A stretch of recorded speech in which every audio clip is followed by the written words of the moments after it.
Hi, my name's Beck, and I love special edition books. I'm from Australia, and I can't afford them. So I have more craft supplies over here than what you can absolutely imagine. So let's turn this book here into a fairyloot copy, including sprayed edges, foiled design. We're going to copy fairyloot because I couldn't get my hands on one, and I'm pissed about it. I'm building a house with my husband, and I can't afford the $200 to $300 price tag for this book. So let's make our own. Let's do some sublimation edges. So I go to Procreate and I open up a canvas of the size that I need, color in the background, then I change the canvas size to 10 centimeters. That's just to insert a photo, otherwise the photo insert's really small, I don't know why. So then we go and we draw and we eyeball it and we copy. It's not going to be the same. I'm not a robot, okay? Then we're going to sand our text block and prepare our text block to make it really smooth. I'm going to show you here that my text block isn't actually straight. Who would think a book that you buy would be cut straight? So I'm going in with a lower grit. Lower grit is a harsher sandpaper and a higher grit is like a finer sandpaper. So we're going to get it really nice and smooth. You want to get it as smooth as possible because you'll get the best outcome. And then we're going to use a sublimation spray. I am just using an ink brush because that's what I had on me instead of a paintbrush. I'm going to spray that on and push it around. Next time I'll put it in a cup and do it because I noticed I got a little bit too much in the middle and then the ink adhered better there than the outside. You need to let this dry for a couple of hours. Like overnight would be best, but a couple of hours in the sun will be all good. So we're going to print out the sublimation now. I use my Cricut to do the print then cut, just so I can make sure it's the perfect size. You don't have to use a Cricut for this. You can print it out in Word and then cut it out by hand. But I can't cut a straight line to save my life. So I'm just going to, I've got a Cricut, let's just use the Cricut. Usually I wouldn't waste the paper and I'd print other stuff out too, but for the sake of the video, I just did the one thing. So now that that's cut out, we're going to get our heat resistant tape and we're going to tape this within an inch of its life. It needs to not move because you'll get a ghost print, okay? So make sure that it cannot move. We're going to get our baking paper and put it over it and we're going to heat up our heat press. So I'm doing 380 degrees Fahrenheit because mine shows Fahrenheit instead of Celsius, which is annoying, for 60 seconds. We're going to do a middle press with like really firm pressure and then we're going to do each edge just because this is a large book. It's like a trade paperback, so it doesn't quite reach the edges. We're just going to do a little bit in the middle and then it's done. So what I sped it up too quickly then, but I put it in the fridge for like 4 hours first. It stops the book from going wavy from the heat of the press. And then we're going to crack it. Ready?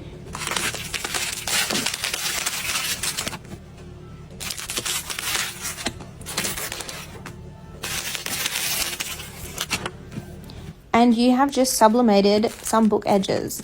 I don't do the top and the bottom just because CBF. I'll just airbrush them black. But if I wanted a design, I would. Okay, we have sublimated our edges to match the fairyloot. And now we are going to rip the cover off. So this is a trigger warning. This cover is about to get ripped. And then we're going to turn her into a little fairyloot copy. So ready? I've never done one where you're watching me before. But like I see other people's ones, I'm like, that's cute. I want to do that. So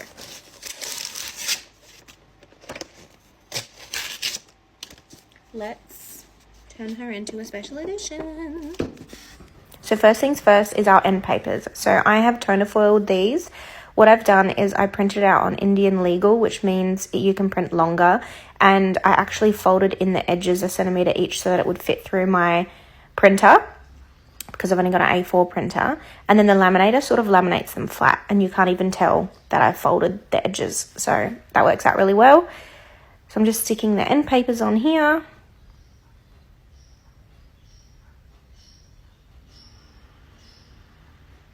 Chucking it in my press. And then we're going to do our end bands and put on our mull, spine stiffener, cotton, muslin, whatever you use. Then I'm just doing my cover boards. I'm just using some paper here, which I really, really liked. Normally use cardstock, but I think I'm going to go for a thinner paper this time because I found the book was easier to open. I always do a 7mm hinge gap. Do I know why? No, I don't know why. I don't know what hinge gaps you need, but 7mm looks good to me. Then I'm going to do a test fit. I do lots of test fits. I don't know why when all I need is this one, but I do it throughout the entire thing. Then we're covering it in book cloth. I'm pretty sure this book cloth is from Anderson's. I don't know what it is. It might be the black matte buckram. Cutting my edges off, folding them over, gluing them on. All that good stuff.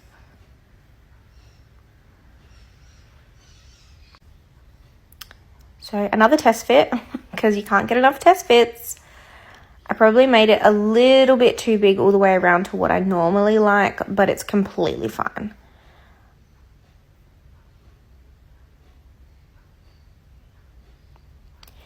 Now we're just measuring up for our HTV.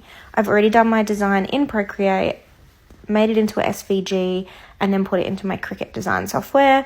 I've cut it out on my Cricut, and here I am ironing it on, which was like a 57-minute video.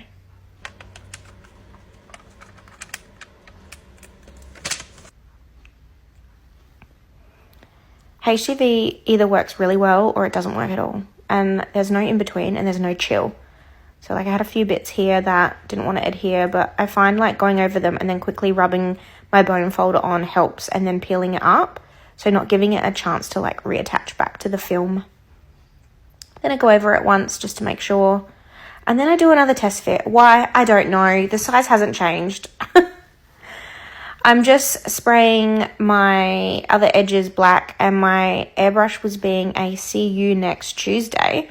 Test fit again before gluing back in. Then I just put it in my press for like the entire day, and it was hot, so I chucked it outside so it would dry quicker. And here we go. This is my fairyloot copy of the Crimson Moth. My edges, the back.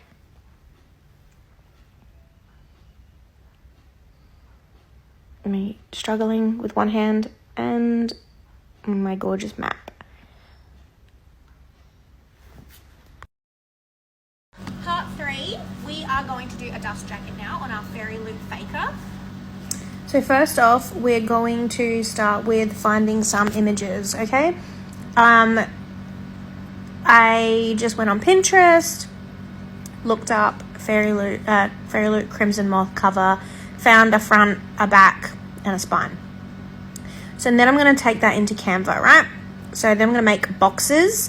I'm going to measure my book and find out the sizes that I need, which I'm doing right here. I'm going to duplicate it, and then I'm going to find out my spine size, and then my hinge gap, which is normally about 6 or 7 millimeters. I normally do it about 7, just so it gives you a little bit of wiggle room. So they're the sizes that I need, and I'm going to put the lines on and make it transparent. So I'm going to color that in black. And then I've decided, oh, I can't see the boxes anymore because I'm silly, so I made them white. Now I'm going to get the Crimson Moth cover that I found on Pinterest, good old Pinterest. And I've already found the font that I wanted and put that in for the spine. And then I just copied the blurb from the back of the book. I used one of the moths that I had already drawn before. Put it on a transparent background to put that in. And then for the barcode, I just found a Crimson Moth barcode, edited it a little bit on Procreate, I'm just showing you how I did it. I just did that, and then I cropped it, and then I brought it into Procreate, and then I just rubbed out the top bit, and then I just used Procreate to crop that little bit, saved it, and then put it into Canva. And then I did the same with the fairyloot logo, removed the background. And yeah, there it is. Then in there I can alpha lock it, and then I can change it to any color that I wanted. So I changed it to white. But yeah, so just put that in, and then did the little, exclusive edition, wrote that there, which you can't see because of my big head. Move it around to get it where I like it. Get it all even Stevens. And then I decided, you know what? I actually am going to go in and further edit this because I want to get rid of her name because I want to do it in HTV. So we're in Procreate. We're going to insert that image, make it a little bit bigger because that's what I need. We're going to do some zhuzhen with some airbrush and make it kind of like, you know, was never there. Fix her all up. And then I looked at some more videos on TikTok and I noticed that this design up here was also in foil. So I traced that, and we're going to, see, it's right there, turn it into a SVG and insert it into Cricut, cut it out with the name, and I did that in Cricut as well. Found a font I liked and I was like, that'll do. Cut it out. There's my little Cricut Go. She's great, love her. So I printed it out on matte photo paper, and now what I'm doing is I'm covering it in something called a soft matte laminate. So it gives you that velvety soft matte feel, and I get it off of Amazon. It is quite expensive, but it is a massive roll. Like, it's gonna last me forever. Sandwich that in between some paper and put it through my Mink. And while that's happening, I will weed all of this crap.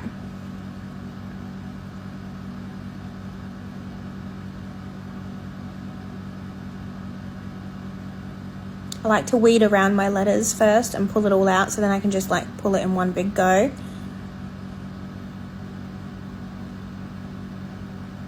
And now just sticking it on where it needs to go and sandwiching it back between a piece of paper and putting it through my Mink laminator.